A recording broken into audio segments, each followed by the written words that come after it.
Hi, welcome to Sruthi Lakshmi's virtual classroom. Today we're going to see what motion and forces are. Okay, let's see this picture. In this picture, what forces are acting on this parachute? Well, air and gravity are acting. While air is pushing the parachute upwards, gravity is pushing the parachute down. And now, since air and gravity are balanced, it is easier for the person to handle the parachute or control it.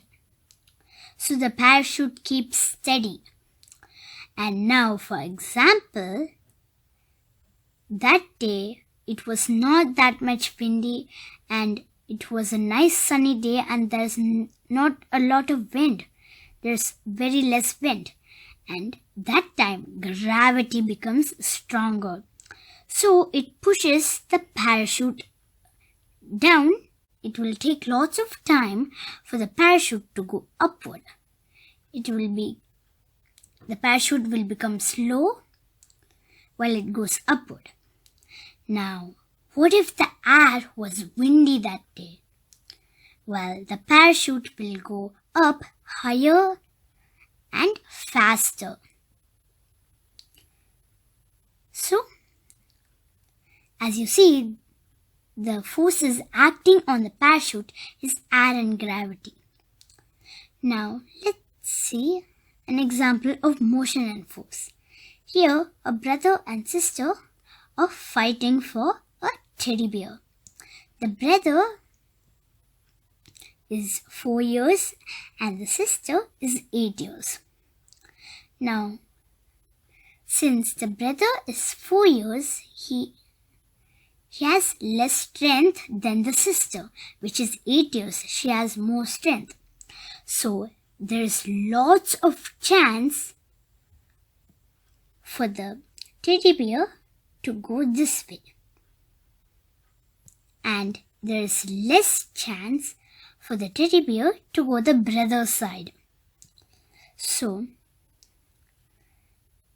now, what if the brother was 8 years and the sister was 4 years? There is more likely for the teddy bear to go the brother's side. Okay, if there's a different amount of force on both sides, like here, the teddy bear will move to a different position. Now, what if there is the same amount of force on both sides? So the teddy bear will remain in the same position. Motion is nothing but action. So let's see some examples of force and motion. Here in this picture, there is a woman pushing a load of things. And now, here the force acting on her is push. And the motion is she's walking while pushing the load. And in this picture, the force acting is gravity, because in this picture, the motion is the apples are falling down. Why is it falling down? Because of the force gravity. And now in this picture, the force acting on this person is acceleration. And the motion here is she is skiing. And the force acting on this little boy is friction. And the motion here is he is sledding down. Now, why is he sledding down? There's another force acting on the boy. Guess what? It's gravity. Well, do you know why it's hard to go up on a hill? But it's easy to go down a hill. It's easy to go down a hill because gravity is acting on you and gravity pushes you down. Well, when we go up a hill, gravity is pushing you down. So that's why it's hard for you to go up a hill. Motion is the change of position. Motion is everywhere you look. Turning the page of a book is motion, and the earth revolving around the sun is also motion. Anytime your position changes, you are in motion. Have you ever ridden on a train without wheels or an engine? In some parts of the world, trains without wheels are already running. These trains are called as maglev trains. Powerful magnets cause the trains to float above the track. The magnets also make the train move forward. Today, maglev trains operate in Japan, South Korea, and China. This is a maglev train. This is the propulsion coil, this blue thing, and this is the levitation and guidance coil, and these are the two beams, and this is the wheel support path. Now let's see how the maglev trains work. Now in the maglev trains, in the bottom part, they have north magnets, and see in the maglev train track, as I told you over here, I told you that this is the wheel support path. In the wheel support path, see this thing? This is the north magnet. It's a strip of north magnet. So what happens to north and north if we put it together? They repel.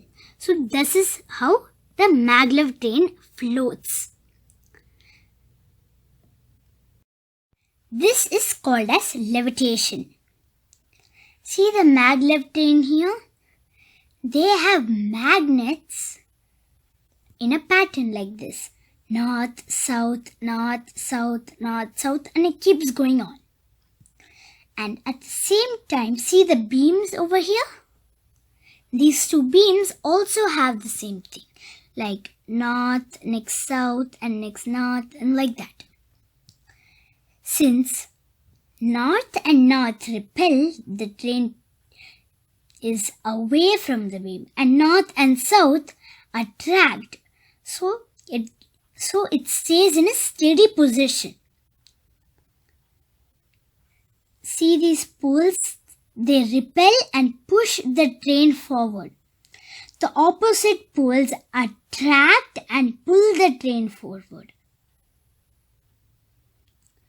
And this is called as propulsion.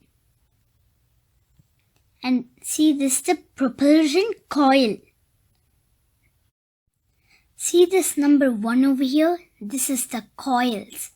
They are on both beams. And see this number 2 over here? These are the onboard magnets. They create an electrical current in the coils.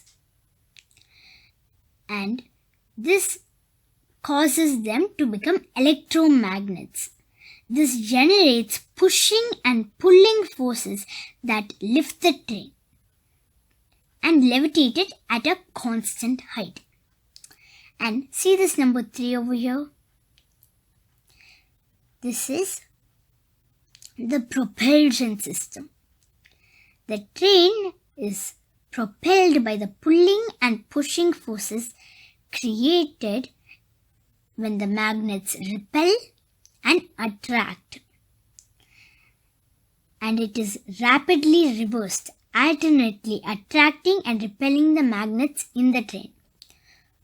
Remember that the magnets are in the side of the train and in the beams. So it attracts them and then repels them. Thanks for watching.